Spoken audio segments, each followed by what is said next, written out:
quittons à Longue pour rejoindre le port de Da Nang. Nous ne ferons que traverser la ville. En effet, l'objectif de cette journée n'est autre que la visite de Hue.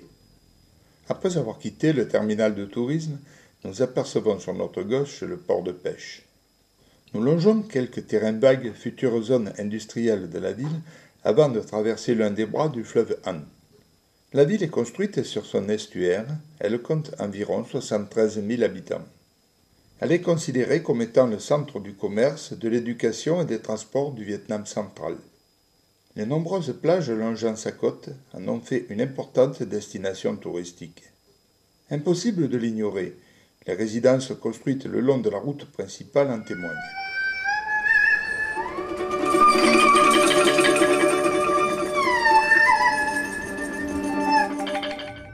Nous faisons une courte pause au sommet du col des Nuages. Situé à 500 mètres d'altitude, ce col est plus souvent embrumé qu'ensoleillé. De nombreux marchands ambulants cherchent à vendre leurs bibelots aux nombreux touristes qui s'y arrêtent.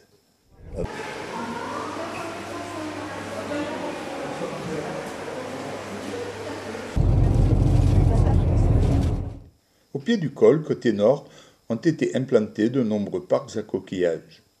Quelques kilomètres plus loin, de nombreuses rizières nous rappellent que nous sommes bien en Asie. Plusieurs récoltes y sont réalisées. On voit bien sur ces images les différentes étapes de la culture défiler le long de la route. En bordure de la nationale ont été installées des stations de lavage pour voitures et cyclos. Elles ont été implantées à proximité d'une source.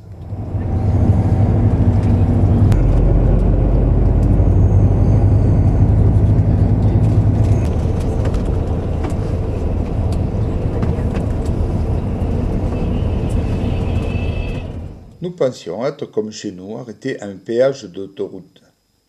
Mais au fait, nous ne roulions pas sur une route à double voie. Mais alors, où sommes-nous? L'accès aux grandes villes vietnamiennes est réglementé. Les véhicules y pénétrant doivent s'acquitter d'une taxe. Cette dernière est proportionnelle aux matières transportées. Jusqu'en 1948, cette taxe sous le nom d'octroi existait en France. Nous venons de pénétrer sur le territoire de la ville de Hue. Nous sommes étonnés par la diversité des cimetières implantés tout au long de la route. Les banlieues des métropoles vietnamiennes ne ressemblent en rien aux nôtres. De nombreuses petites boutiques s'alignent le long des rues et des routes. Si nous les comparons à ce que nous avons rencontré lors de nos séjours en Afrique ou en Amérique latine, ils sont d'une propreté exemplaire. Ici, le bois est rare, aussi tout est récupéré. Ces écorces d'eucalyptus serviront de combustible. Entouré d'une haute muraille, le mausolée du roi Minh, situé à environ 12 km de Hue, fait partie des monuments les plus visités de la région. La porte principale n'a été ouverte qu'une fois. C'était pour permettre le passage du cercueil royal. Actuellement, on accède au site par l'une des deux portes latérales. Une longue allée s'achève sur la cour d'honneur où sont alignées des statues en pierre représentant des mandarins, des chevaux et des éléphants.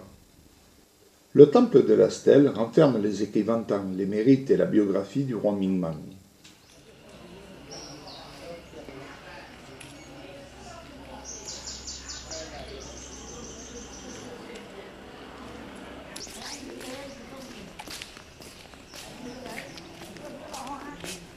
Après avoir franchi la cour à 4 niveaux, on accède à la porte Yeoduc. Cette dernière est constituée de 2 ouvertures.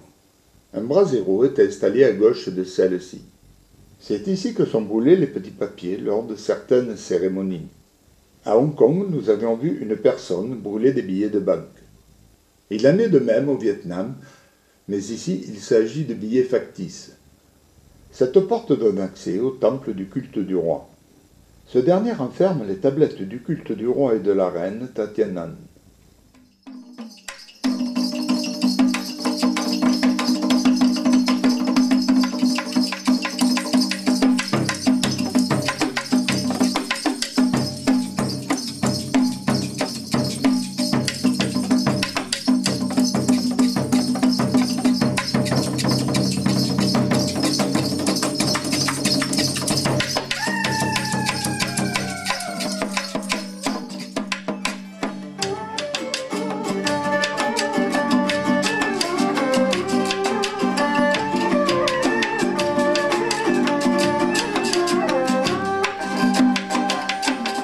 Pour quitter cette zone, le visiteur doit franchir la porte Wan Tak. Après avoir franchi les 3 ponts enjambant le lac Tuan Minh, nous accédons au pavillon Minh Lo. Ce bâtiment aux formes carrées est surmonté d'un toit octogonal couvert de tuiles rouges.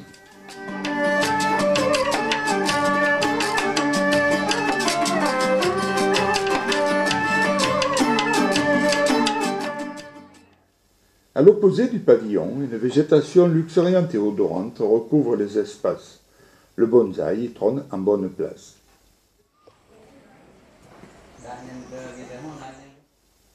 De part et d'autre du bâtiment se trouvent 2 colonnes en pierre.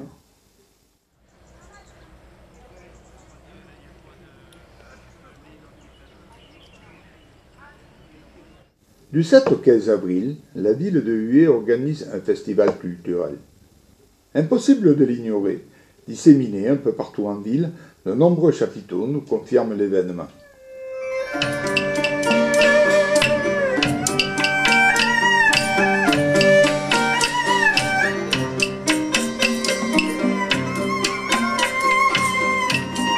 La rivière des Parfums est un fleuve côtier.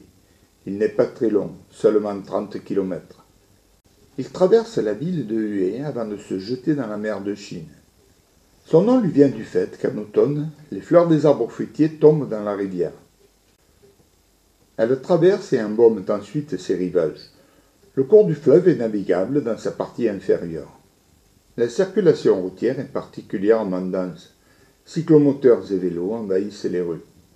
Pour rejoindre la cité impériale, rien de tel qu'une petite promenade en cyclopousse. Nous ne sommes pas très rassurés, les vélos sont de notre âge. La circulation, dense à cette heure-là, confirme nos craintes. Tout se passera bien. Nous reconduirons cette expérience lors de notre séjour à Saigon. Báo oui, à báo. Vas-y. Oh, đi à báo. Il existe d'autres moyens de locomotion. Nous n'aurons pas le temps de nous y essayer.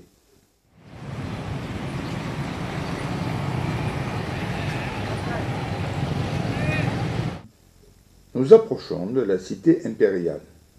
Après avoir traversé les douves qui l'entourent, nous franchissons la grande porte d'accès et pénétrons à l'intérieur de la citadelle royale. Cette dernière fut construite au bord de la rivière des Parfums. Les travaux de construction débutèrent en 1805. Un mur de 6 mètres de haut l'entoure, il est de forme carrée d'environ 2,5 km de côté. À l'intérieur ont été réalisés 2 ensembles bien distincts. La ville impériale et la cité pourpre interdite. Le tout séparé par 7 barrières. La cité interdite fut en partie détruite lors des attaques de 1968. Certains murs ont conservé les stigmates de ce triste événement. Quelques galeries et bâtiments ont été conservés et restaurés. Le pourpre, typique de l'architecture locale, y domine.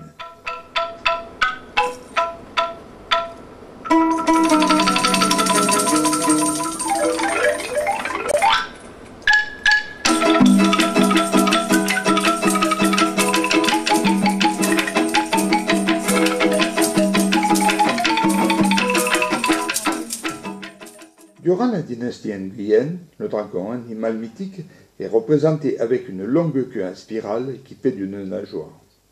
Sa tête possède un nez de lion, des canines développées, une moustache recourbée ainsi que des écailles régulières. La tortue, symbole de longévité, de sagesse, de terre et d'immortalité, est un animal vénéré au Vietnam. Elle est artistiquement représentée dans le parc du palais.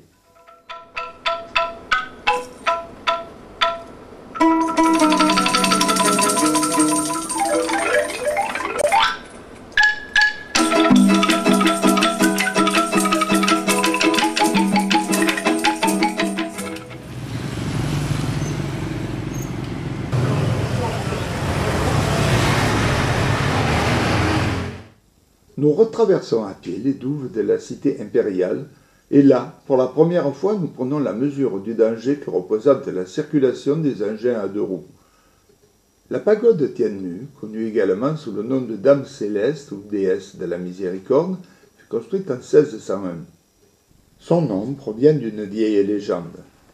Une vieille femme serait apparue. Elle déclara qu'un seigneur construirait un jour une pagode sur cet emplacement, ce qui fut fait bien plus tard. Elle est située sur la rive gauche de la rivière des Parfums, à environ 4 km de Hué, sur la commune de Huanglong. De forme octogonale, elle est constituée de 7 étages pour une hauteur de 21 mètres. Le temple principal d'Ai-Hung est un édifice remarquable. Les Bons y célèbrent de nombreuses cérémonies.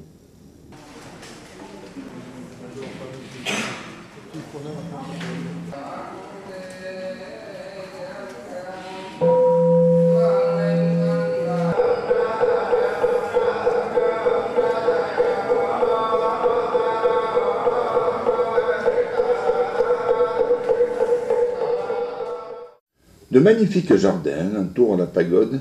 Ils sont constitués d'une végétation luxuriante. Le frangipanier. Nous reprenons la route. Une fois de plus, la circulation des deux roues nous étonne. Grâce à ce moyen de transport, tout ou presque peut être véhiculé. Les motocyclistes sont presque tous équipés de masques. Savez-vous pourquoi ? Je vous laisse réfléchir, nous en reparlerons plus tard.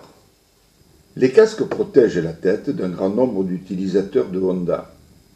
Ici, Honda est le terme utilisé pour désigner un cyclomoteur. Rappelez-vous, nous avons commis la même erreur en appelant nos réfrigérateurs frigidaires. Les revenus vietnamiens sont modestes. L'achat d'une voiture est souvent réservé à la classe moyenne. C'est donc un cyclomoteur que se déplace la majorité de la population. Il n'est pas rare de voir les familles de 3 ou 4 personnes occuper les deux selles d'un même véhicule. La visite de Hué vient de s'achever. Nous allons rejoindre notre navire. Les paysages défilent rapidement.